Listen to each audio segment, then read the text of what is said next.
Hi friends, welcome to our channel rowdy జున్ను 432.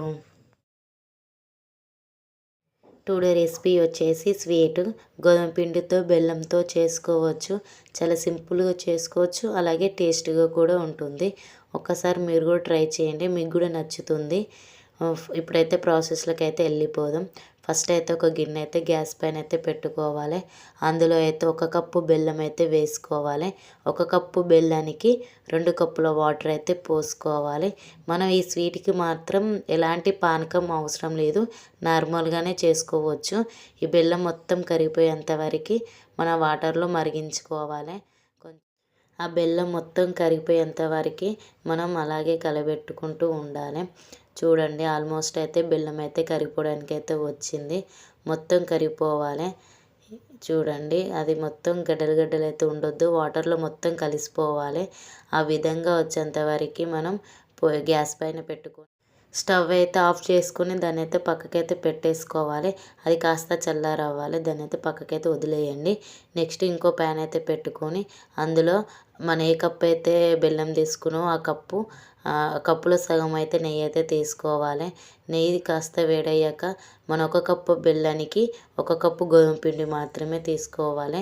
ఆ నెయ్యి కాస్త వేడయ్యాక అందులో గోధుమ పిండి అయితే వేసుకోవాలి. మంచిగా కలబెట్టుకోవాలి.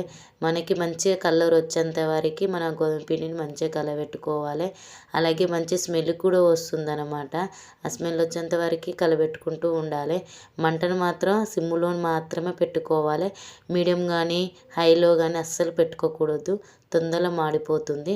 అది కాస్త కలర్ చేంజ్ అయ్యేంత వరకు దాని అయితే పక్కకైతే ఉంచుకోండి. ఇప్పుడైతే ఈ వాటర్ మాత్రం అందులో పోయడానికైతే పోసే ముందు ఒకసారి అయితే మీరు జాలితో ఇలా అయితే వడపోసుకోండి.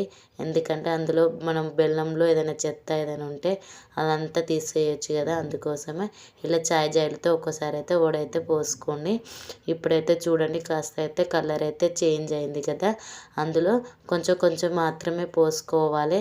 కొంచెం కొంచెం పోసుకుంటూ కలబెట్టుకోవాలి. మళ్ళీ అది కాస్త కొంచెం గట్టిగా అయిపోతుంది. అది వాటర్ అంతా పీల్చేసుకుంటుంది అనమాట గోధుమ పిండి. మళ్ళీ అలా కాస్త గట్టి అయ్యాక మళ్ళీ కొంచెం పోసుకోవాలి. మళ్ళీ అది కాస్త గట్టి అయ్యాక మళ్ళీ ఒకసారి అయితే పోసుకోవాలి. అంతా ఒకసారి అయితే పోసుకోకూడదు. మొత్తం గోధుమ పిండి అనేది ఆ బెల్లాన్ని మొత్తం పీల్చుకొని చాలా స్మూత్గా అయిపోతుంది అనమాట. చూడండి, చాలా స్మూత్గా అయితే అవ్వడానికి అయితే వచ్చింది కదా. మొత్తం అయితే పోసేసుకోవాలి. ఇప్పుడైతే పోసుకొని ఒకసారి అయితే మంచిగా కలబెట్టుకోవాలి. ఎంత మంచిగా పీల్చుకుంటుందో చూడండి. అలా పీల్చుకున్నంత వరకు మనమైతే కలబెట్టుకోవాలి. ఇప్పుడు కూడా మంటను మాత్రం సిమ్లో మాత్రమే పెట్టుకోవాలి, హైలో అస్సలు పెట్టుకోకూడదు, మాడిపోతుంది.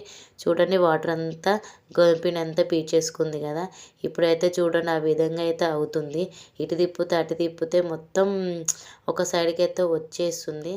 అలా వచ్చేంత వరకు మనం దాన్ని మంచిగా అయితే కలబెట్టుకోవాలి. ఆ విధంగా మొత్తం గట్టిగా అయితే అయిపోతుంది. అలా గట్టిగా వచ్చేంత వరకు మనమైతే కలబెట్టుకోవాలి. చూడండి, అది ఎలా అయిపోయిందో. ఇప్పుడైతే గ్యాస్ అయితే ఆఫ్ చేసేసుకొని కాస్త చల్లారనివ్వాలి. ఇంకో పక్కన అయితే ఒక ప్లేట్కి అయితే ఆయిల్ అయితే రుద్దుకోవాలి. ఆయిల్ అయితే మొత్తం రుద్దుకొని అందులో అయితే వేసేసుకోవాలి. నేను వేసేటప్పుడు అయితే వీడియో అయితే తీయలేదు. ఒక చేత ఫోన్ పట్టుకొని మరో చేత అయితే వేయలేము కదా, అందుకోసమే వేసాక అయితే మీకైతే చూపించాను. ఒకసారి అందులో ప్లేట్లో వేసాక ఒకసారి అయితే గంటతో కొంచెం అయితే గట్టిగా స్ప్రెడ్ అయితే చేసుకోవాలి. అలా గంటతో కాకపోతే ఇలా చేతిని కూడా మంచిగా స్ప్రెడ్ చేసుకోండి. ఎందుకంటే గ్యాప్ మాత్రం ఉండకూడదు, మొత్తం మంచిగా స్ప్రెడ్ చేసుకోవాలి. అలా చేసుకున్నాక ఒక మూత పెట్టేసి ఒక 2 అవర్స్ అయితే దాన్ని అయితే వదిలేయాలి. ఒక 2 అవర్స్ తర్వాతకి ఇప్పుడైతే చూడండి, ఇలా చాకుతోనైతే మొత్తం చుట్టూరుగా అయితే ఒకసారి చాకుతోనైతే ఇలా అయితే కట్ చేసుకోండి. మొత్తం ఒకసారి కట్ చేసుకొని తర్వాతకైతే అది ఒక ప్లేట్లో అయితే పెట్టుకోండి. ప్లేట్లో పెట్టుకుంటే అందులోకి అయితే వచ్చేస్తుంది, ఈజీగానే వస్తుంది, మంచిగానే వస్తుంది. చూడండి ఎంత మంచిగా వచ్చిందో కదా. ఇప్పుడైతే నేనైతే చాకుతో కట్ చేయట్లేను, ఇలా దారంతోనైతే కట్ చేస్తున్నాను. దారంతో కట్ చేస్తే ఏంటంటే చాలా స్మూత్గా వస్తుంది. చాకుతో కట్ చేస్తే జర బడుసులు వస్తుంది కదా, అందుకోసమే నేనైతే దారంతోనైతే స్వీట్లనైతే ఇలాగైతే కట్ చేసుకుంటున్నాను. మీరైతే మీ ఇష్టం ఉన్న షేప్స్‌తో కట్ చేసుకోవచ్చు. నేనైతే నార్మల్‌గా ఈ షేప్‌కి అయితే కట్ చేసినాను.